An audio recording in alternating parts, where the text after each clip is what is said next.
A todos mis hermanos, gusto saludarlos, qué bueno verlos también y poder seguir aprendiendo de este precioso salmo que tiene tantas poderosas enseñanzas para nuestra vida. Estamos trabajando hoy día en el versículo 4. Nuevamente le hemos sacado el máximo de, diríamos en mi país, el máximo de jugo, el máximo de zumo. Hemos exprimido este texto y qué precioso es poder refugiarnos en Jehová como nuestro pastor. Hemos visto cómo poder enfrentar las cargas de la vida. Hemos hablado, por ejemplo, en el versículo 4 de la carga del sepulcro, de la muerte. También miramos la carga de la tristeza en la clase pasada. Y hoy día también vamos a ir a otra temática que fluye del versículo 4, ya que dice ahí el salmista, por ejemplo, no temeré mal alguno. Hoy día vamos a estar hablando acerca de la carga del temor. Vamos a hablar del temor. Mire qué sentimiento más fuerte. Ahora, cuando pienso en esto, cuando nos imaginamos a Jesús, mi hermano, para que comencemos, cuando nos creamos una imagen correcta de Jesús, ¿qué es lo que normalmente se nos viene a la mente? Por ejemplo, mucha gente cuando se imagina a Jesús siempre piensa en el momento cuando calmó el viento y el mar y levantó su mano y los elementos le obedecieron. O pensamos en Jesús, por ejemplo, cuando multiplicó por el poder de Dios los panes y los peces. 5.000 personas fueron bendecidas en ese momento gracias a ese precioso milagro que solamente con 5 panes y 2 peces, una gran multitud, pudo ser provista. O pensamos tal vez en esa imagen cuando Jesús estaba fuera del sepulcro y de repente aparece Lázaro, sal fuera, eran las palabras de Jesús. Se descorrió la piedra y salió Lázaro. Y todos quedaron asombrados y maravillados. Jesús tenía poder sobre la muerte. O tal vez pensamos en Jesús liberando demonios, como lo hizo, por ejemplo, con el endemoniado Gadareno, y los endemoniados se arrodillaban, temblaban, le pedían permiso. Todas esas imágenes son imágenes de Jesús poderoso, de un Jesús misericordioso, de un Jesús en control, de un Jesús divino. Él es la imagen del Hijo de Dios, ¿cierto? Pero casi nunca nos imaginamos a Jesús, al Hijo de Dios, con su rostro llorando o angustiado o con las mejillas llenas de lágrimas, con el rostro bañado con sudor, con gotas de sangre corriendo por su barbilla. Casi nunca nos imaginamos a un Jesús tembloroso, lleno de miedo, asustado. Jesús angustiado, dirán algunos. Jesús con sus mejillas llenas de lágrimas, con gotas de sangre corriendo por su barba. No me imagino a Jesús tembloroso o lleno de miedo. Pero recuerden que la Escritura también nos menciona en un momento, sí, ¿se acuerda de esa fatídica noche? Ese momento, cuando Jesús salió de la ciudad y fue al Monte de los Olivos, como solía hacerlo constantemente, e iba con sus seguidores y en ese momento allí le dice a sus discípulos, orad que no entréis en tentación. Luego se alejó como un tiro de piedra de ellos y comenzó a orar, se arrodilló delante de Dios y comenzó a orar, Padre, si quieres pasa de mí esta copa, pero no se haga mi voluntad, sino la tuya. Lucas nos añade que un ángel del cielo tuvo que venir a fortalecerlo, a confortarlo, a animarlo. Lleno de dolor, Jesús oraba intensamente. Su sudor era como grandes gotas de sangre que caían a la tierra. Esto usted lo encuentra en Mateo 26, en Lucas capítulo 22, del versículo 39 al 44. Jesús se encontraba en el huerto de Getsemaní. Marcos nos dice que Jesús estaba arrodillado y postrado. con su rostro en tierra. También Marcos 14 recoge esta imagen. Sobre todo verso 35 dice, se postró en tierra. Mateo nos dice que Jesús comenzó a entristecerse y a angustiarse en gran manera. Eso también lo vemos en Mateo capítulo 26, versículo 37. Según Lucas, la palabra que describe este momento era agonía. Note bien, Marco nos dice que se postró en tierra. Mateo nos dice que comenzó a angustiarse y entristecerse en gran manera. Lucas, en Lucas 22, 44, nos dice que Jesús se encontraba en gran agonía. Armando todas estas piezas, mirando todas estas piezas, ¿cómo pintaría usted este cuadro? ¿Cómo completaría usted este cuadro? Jesús echado en tierra, tendido en tierra, con el rostro en el polvo, un Jesús con brazos extendidos, un Jesús arrancando el pasto, un Jesús que sube y baja llorando su cuerpo, el rostro torcido, deformado, en medio de esa oscuridad en el monte de los olivos. Así estaba Jesús. Nos dice Hebreos capítulo 5, mire, si quieres acompañarme, por favor. Hebreos capítulo 5, versículo 7, nos dice la Escritura, hablando de nuestro Señor. Y Cristo, en los días de su carne, ofreciendo ruegos y súplicas con gran clamor y lágrimas al que le podía librar de la muerte, fue oído a causa de su temor reverente. Ruegos, súplicas, gran clamor, lágrimas. Jesús llorando a gritos. Jesús sintiendo pánico, clamor. Jesús rogando y suplicando. Me parece que Jesús veía todo lo que se venía de una manera tan clara, tan vívida, tan real. Recuerda que no estamos hablando del momento de la cruz. Recuerda que estamos hablando de la noche que fue antes de la cruz, donde Jesús derramó todos sus sentimientos y todas sus emociones. Recuerda que esa fue la noche donde Jesús dijo, Padre, si quieres, pasa de mí esta copa, pero no se haga mi voluntad, sino la tuya. ¿Cómo tuvo que haber estado Jesús? ¿Cómo tiene que haber estado de desesperado, de angustiado Jesús, que llegó a pedirle de esta manera al Padre? Fíjese muy bien. Ya Isaías lo había dicho en Isaías 53. Como oveja fue llevado al matadero delante de sus trasquiladores. Como oveja fue llevado. El Hijo de Dios va a pasar por el valle de la sombra de la muerte, como lo dijo David. El Hijo de Dios va a beber de la ira de Jehová. El Hijo de Dios va a enfrentar el castigo divino, el que había estado en comunión plena con el Padre. Ahora por nosotros hacía pecado.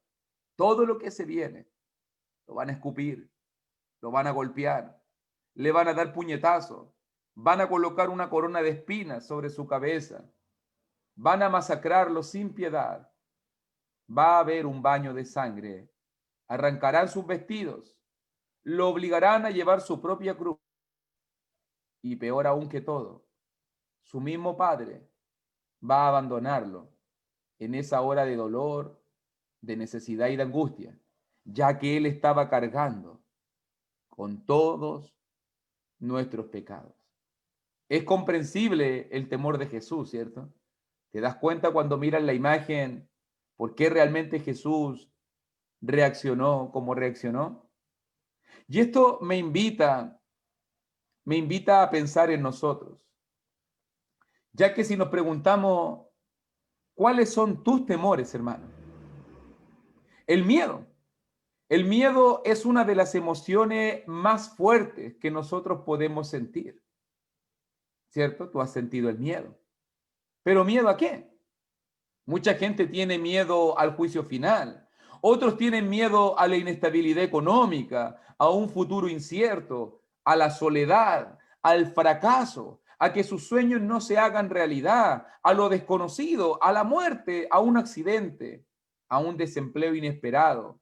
¿Cuántos de nosotros hoy en día que llevamos hogares, que tenemos esposas o esposos o hijos, tenemos tantos temores por lo que se viene? Temores a las pandemias. Vivimos en tiempos de COVID. Temores de recesión económica. Nos viven asustando diciendo de que se viene una crisis terrible. ¿Cuánta gente en este tiempo no ha sido destruida por la carga del miedo? ¿Cierto? Su fuente de temor puede no parecerle pequeña a otros. A lo mejor la gente mire y dice, pero ¿por qué tienen miedo a eso? Pero a ti, pero a mí. Muchas veces se me enfrían los pies, me hace saltar el corazón, se me lleva la sangre al rostro. Lo mismo que le pasó a Jesús. Y tenemos miedo. Es muy normal, hermano. Es muy natural que el cristiano enfrente los temores. ¿Cuáles son sus miedos más profundos, mi querido hermano, mi querida hermanita? Fíjate muy bien que cuando pensamos en Jesús, Jesús tenía tanto miedo de lo que iba a acontecer en ese momento que sangró. Los médicos describen esta condición como, es la palabra técnica, hematohidrosis. Así se llama lo que sucedió. La ansiedad grave, cuando una persona está atravesando por un momento de angustia, de ansiedad grave, ha pasado muchas veces que provoca que se liberen elementos químicos que rompen capilares en las glándulas sudoríficas. O sea, cuando sale el sudor comienza a salir teñido con sangre. Eso es la hematohidrosis, cuando uno vive momentos de desesperación. Y fíjese que nos dicen, por lo menos nos dicen los evangelistas, nos dicen aquellos que escribieron los relatos del Evangelio, que el sudor de Jesús era como grandes gotas de sangre. Fíjese muy bien, Jesús estaba más que ansioso, Jesús tenía miedo. El miedo es el hermano mayor de la preocupación. Si la preocupación es una bolsa grande, si la preocupación molesta, imagínese cómo carcome el baúl de concreto del miedo. El miedo paraliza. Es notable que Jesús sintiera tal temor, ¿cierto? Pero mire lo que voy a decir. Pero qué maravilloso que Jesús lo contó. Nosotros normalmente tendemos a todo lo contrario. Nosotros disfrazamos nuestro miedo, los ocultamos, nos creemos fuertes, ponemos una cara frente al mundo, tratamos de fingir, ponemos las manos sudorosas en los bolsillos o bajo la mesa, la náusea o la boca seca la tratamos de mantener en secreto. Pero Jesús no lo hizo. Él no se puso una máscara de fortaleza. Nótalo muy bien. Jesús le dijo a su padre, Padre, si quieres, pasa de mí esta copa. Jesús fue honesto. Jesús fue sincero. Jesús expresó lo que él sentía. Siempre se sometió a Dios, aunque él dijo, pero no se haga mi voluntad. Pero Jesús fue honesto. Un ángel tuvo que venir a fortalecerlo. Si tú te fijas muy bien, el primero en oír los temores y las aprensiones de Jesús fue su padre. Pudiera haber acudido a su madre, podría haber acudido confiado en sus discípulos, podría haber convocado una reunión de oración, chiquillo, ayúdenme a orar, estoy pasando una angustia, se viene el martirio. Todo podría haber sido apropiado, pero ninguna de esas cosas era la prioridad de Jesús. Jesús, y eso me invita a mí, me enseña algo muy importante. En medio de nuestros temores, Jesús se dirigió primero a su Padre. ¿Y nosotros? ¿A quién acudimos en medio de nuestros temores? Muchas veces acudimos a cualquiera. Acudimos a un vecino, a un amigo, a un consejero. Muchos acuden a un bar a beber o se refugian en un vicio, en una relación ilícita? ¿Cuántos hoy en día, en medio de los temores de la vida, lo enfrentan huyendo? Van a buscar ayuda a otros lugares. Jesús no. El primero en oír sus temores fue su Padre en los cielos. 1000 años antes, David nos exhorta en el salmo que estamos estudiando: no temeré mal alguno. ¿Cómo podía David hacer tal afirmación? Porque sabía dónde poner los ojos.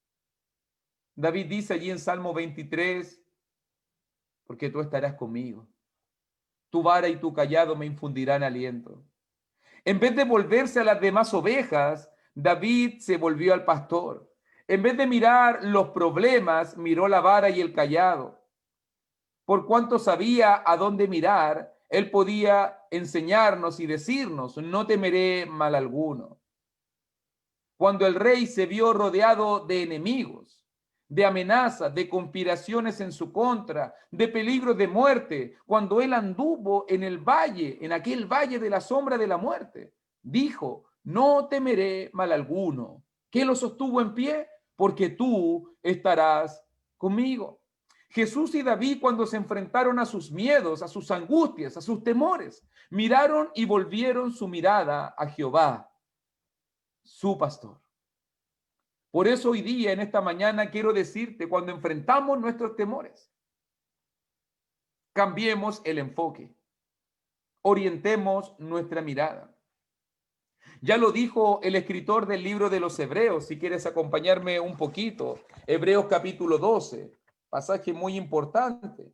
Así como David, así como Jesús también orientaron su mirada en una dirección, también el escritor del libro de los Hebreos nos dice: por tanto, nosotros también, teniendo alrededor nuestro tan grande nube de testigos, despojémonos de todo peso y del pecado que nos asedia, y corramos con paciencia la carrera que tenemos por delante, puesto los ojos en Jesús, el autor y consumador de la fe, el cual por el gozo puesto delante de él sufrió la cruz, menospreciando el oprobio, y se sentó a la diestra del trono de Dios. El autor del libro de los Hebreos no era un psicólogo, no era un terapeuta, por si acaso. Probablemente haya visto las carreras, probablemente haya visto el maratón, el atletismo, porque si tú te fijas muy bien, habla de uno que corre y de un precursor. El precursor es Jesús, el autor, el pionero, dirían otros, el autor y consumador de la fe, el que corrió primero la carrera. Él es el autor, es quien escribió el libro de la salvación, por decirlo de otra manera. Él es el consumador, no solamente preparó el mapa, sino que realmente llegó al final de la meta, fue por el sendero. Él nos dio el ejemplo. Ahora nosotros, mirando la imagen, corremos detrás. Y mientras corremos, el escritor nos invita a poner la mirada, nos invita a orientarnos, nos exhorta a fijar los ojos en Jesús. Ese era el consejo de Hebreos, ¿cierto? ¿Cuál era el enfoque de David? Tú estarás conmigo. David, cuando veía los problemas, cuando enfrentaba sus temores, David veía quién estaba con él. Tu vara y tu callado me infundirán aliento. Note muy bien que la vara, si usted se lo preguntaba, la vara era un palo grueso que servía para proteger las ovejas. Y el callado era un palo como de 2 metros de alto, que era un poco curvo, que servía para encaminar a las ovejas, o cuando se caían o pasaban por problemas. El callado, en este caso, el callado, el pastor, con el callado el pastor las socorría. Era el palo largo, cuando iban a caerse, cuando quedaban enredadas. Con ese palo largo podía alcanzarlas y las volvía a poner en el sendero. La vara era la disciplina. La vara era la manera como las protegía o cómo podía, en este caso, hacer que no se fueran del sendero. Fíjese muy bien en el enfoque. La vara le protege de los enemigos principalmente y el cayado le permite cuidarlas si se caen o se apartan del camino. ¿Qué ánimo de Dios?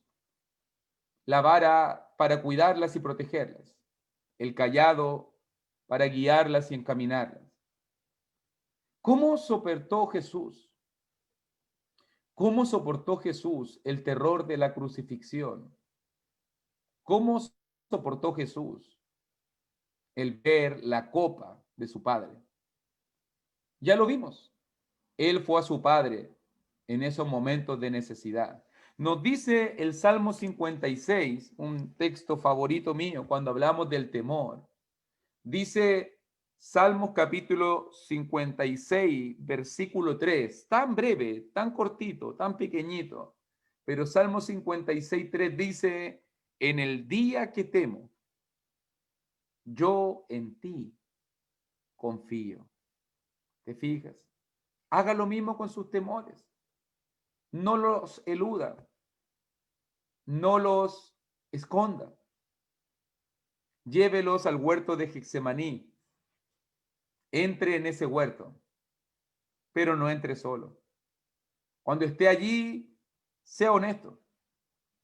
Se permite gritar, se permite llorar, se permite que tu sudor o la angustia haga que tu sudor se convierta en grandes gotas de sangre.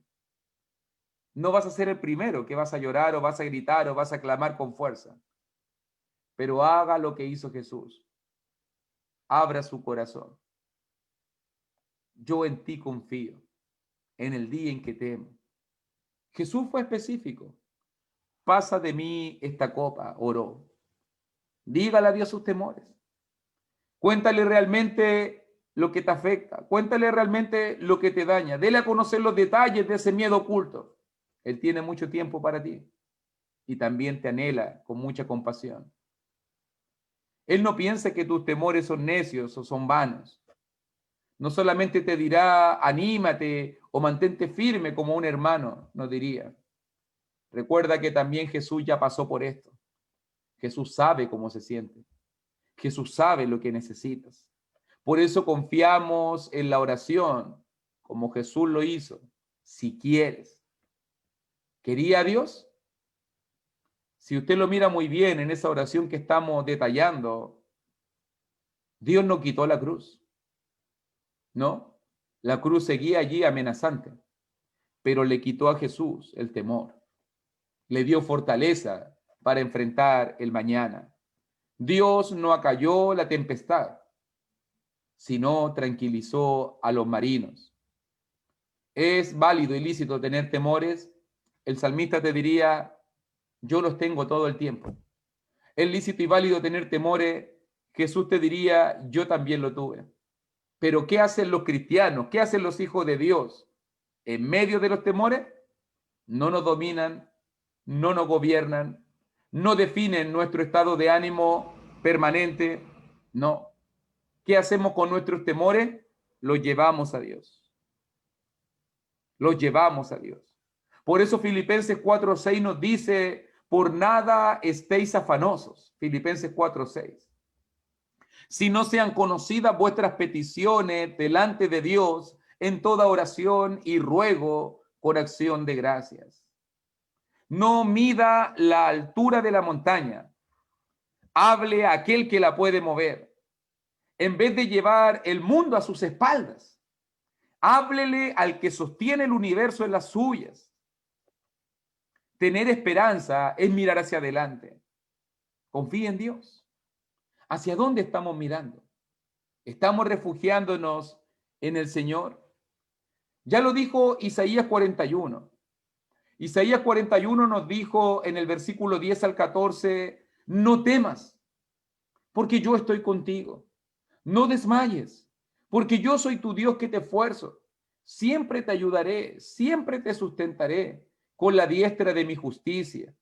He aquí que todos los que se enojan contra ti serán avergonzados y confundidos. Serán como nada y perecerán los que contienden contigo. Buscarás a los que tienen contienda contigo y no los hallarás. Serán como nada y como cosa que no es, aquellos que te hacen la guerra, porque yo, Jehová, soy tu Dios, quien te sostiene de tu mano derecha y te dice, no temas, yo te ayudo. No temas, gusano de Jacob, oh vosotros los pocos de Israel. Yo soy tu socorro, dice el verso 14. Dice Jehová, el Santo de Israel, es tu redentor. Tres veces Isaías lo dice. La boca de Dios lo envía. No temas, no temas. Qué increíble. Vivimos rodeados de temores. Vivimos rodeados de angustias y cosas que se ciernen sobre nosotros. Hoy día quiero animarte. Decide la dirección donde vas a estar mirando tu vida. Pon los ojos en Jesús.